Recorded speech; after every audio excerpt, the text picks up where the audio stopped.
agreed to speak here a couple months ago, and you probably all have spoken, and you sign up for these things, and it's good. Then you kind of put it away, and you don't think about it. So then I got it out about a month ago, and I'm looking at the date. I said, well, this is coming up quickly. I said, well, it could be worse. I could be the last speaker of the day. Well, maybe it's on St. Patrick's Day. That could be worse. And maybe it's the first day of the basketball tournament. So here we are. Show of hands, how many of you do DR work? Okay, good.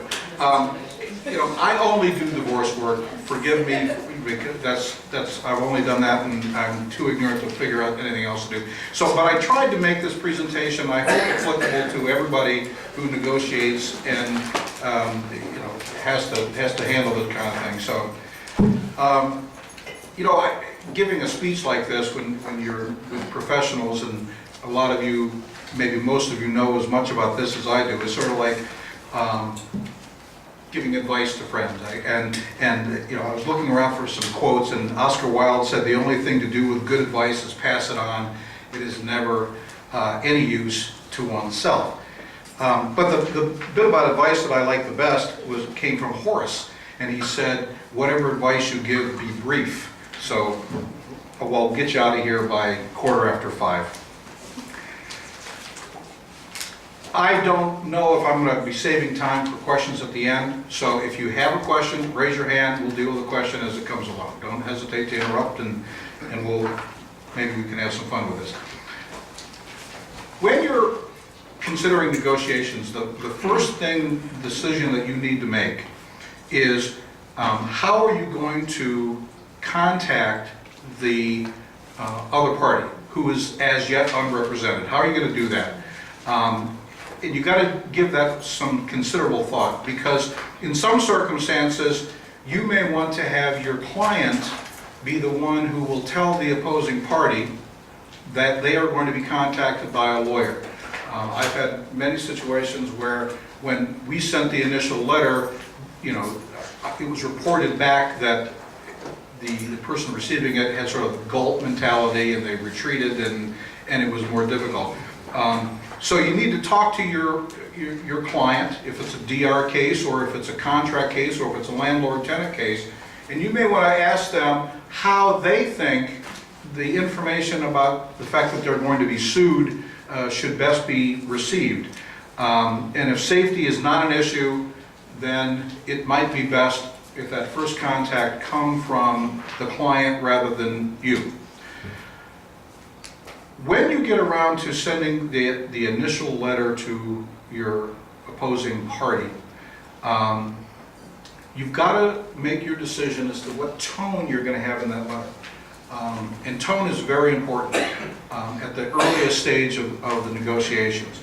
And I write in my outline, you can either be conciliatory, neutral, or go on the muscle. Conciliatory doesn't mean wimpy. It truly doesn't. There are times when, depending on what your client has done to the other side, you may want to begin the negotiation process in your letter with at least a tacit acknowledgement that maybe some wrongs have been committed, and we're going to get past it, and we're going to reach a settlement. The fact that you are being conciliatory in the beginning doesn't have to mean that you're going to be a pushover. In fact, it should never mean that you're going to be a pushover. But you should explain to your client that sometimes it's important that the other side know that they're dealing with a reasonable person on the other side. If the opposing party is not yet represented, and you're going to need some financial information to some basic informal discovery, then when you outline in your initial letter to that person what information you need, make it be as general as you can at that point. Don't be too specific, because if you get too specific with your request, many times the recipient isn't going to know what you're talking about.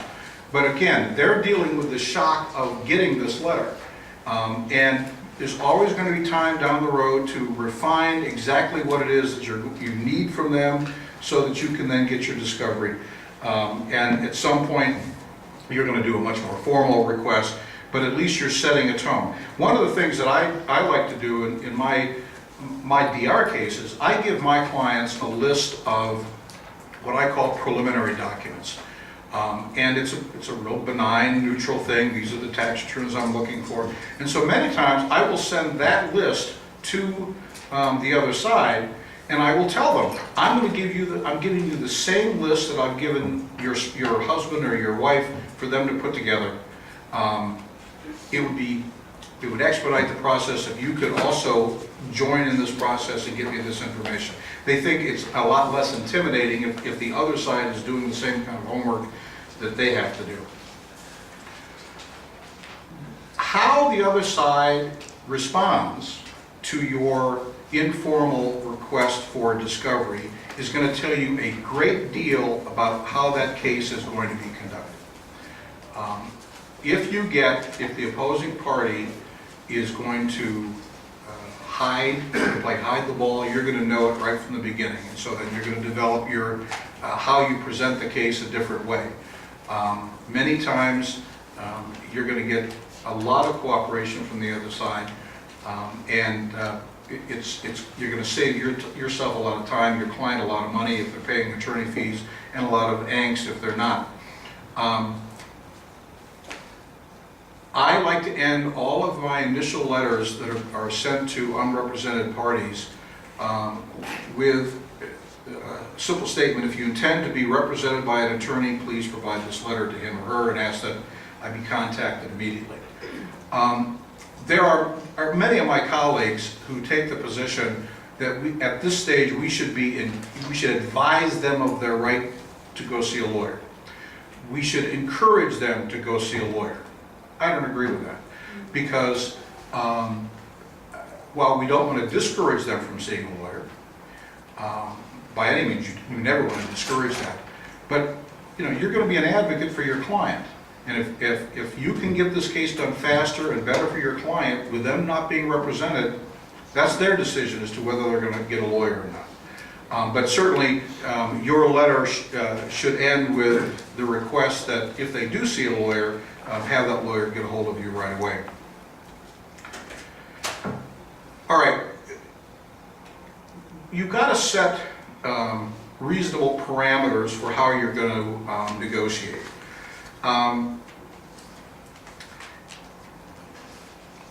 When you are commencing, certainly a DR case, or perhaps in any other frame, the contract case, landlord-tenant case, there may be, and certainly in the DR sense, are certain things that you will give up if you start the process through negotiation as opposed to filing a complaint. If you are doing it through negotiation, you're not going to be able to get a temporary restraining order.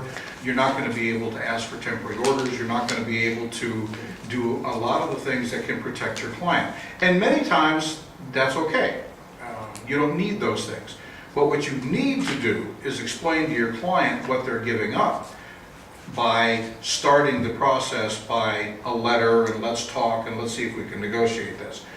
I don't mean to imply that because of that you shouldn't try to negotiate the case, but you should have something in your file making it very clear that you have advised your client that if you file a complaint for divorce, or if you file some other piece of litigation, then you can get X, Y, and Z. That can maintain the status quo. And if you don't do that, the person on the other side has the ability to hide the ball, hide the money, and do other things.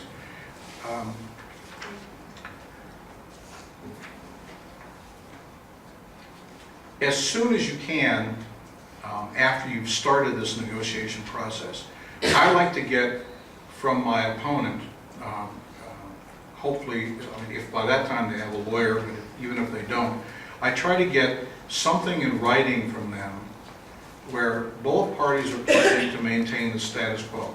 Now, I know it's not enforceable, you know it's not enforceable, but they don't know that it's not enforceable if they're not represented. And if you're getting it from an attorney, then hopefully the attorney is going to be good at her word or his word, and you're going to maintain the status quo. If you don't get that in writing, not getting it speaks as loudly as getting it, because what they're telling you is get ready for bad things to come.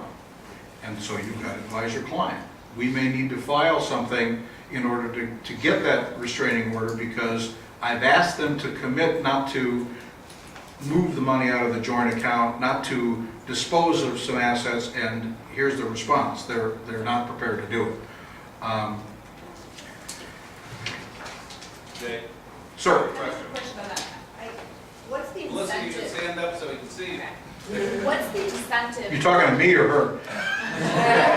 I don't understand the incentive for why. I understand that you're trying to do this negotiations prior to filing your divorce complaint without a restraining order. I understand, I get that. But what's the incentive to you and your client if you're ultimately going to be doing the divorce in the long run for not doing that? Are you hoping to get more information through the discovery, or that? You're hoping not to do litigation. Your ultimate, at that point, you're hoping that there's going to be a dissolution. You're Okay. hoping you're going to I get negotiate. that. Okay. Yeah, I mean, if you know, because of the facts that your client has told you, that it's not likely to be a dissolution, then don't start your process off with a letter. You go right to the file. I'm from West Virginia, and the laws must be different. What is the difference between a dissolution? I mean, we file a divorce and then they're divorced. Good question. In Ohio, you may terminate a marriage through a process called dissolution of marriage, or you file for divorce. A divorce requires grounds. It goes through the court system. Dissolution, you do a separation agreement, a petition for dissolution, a disclosure of your assets, and after you file it, in approximately 45 days, you get a hearing and it's done. Okay. Yeah. So that wouldn't be as applicable then to those of us from West Virginia, where we're going to file for divorce either way, even if it's going to be on irreconcilable differences, which means everyone agrees to the divorce. If you believe that there's a good chance that you're going to be able to negotiate that case, and it would be in effect an Ohio dissolution, then it would be applicable to you.